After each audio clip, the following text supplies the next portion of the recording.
আসসালামু আলাইকুম প্রিয় ভাই ও বোনেরা।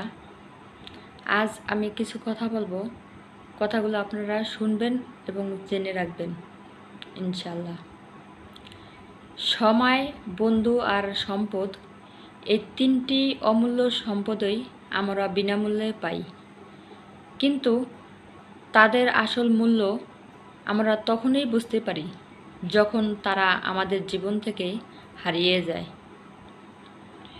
জীবনে চলার পথে আমরা যাকে সবচেয়ে বেশি ভালোবাসি এবং মূল্য দেই, সেই ব্যক্তিই আমাদেরকে সবচেয়ে বেশি কষ্ট দেয়। দেখবেন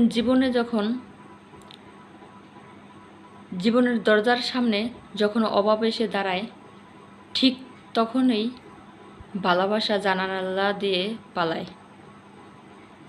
এটাই কঠিন জীবনের বাস্তব।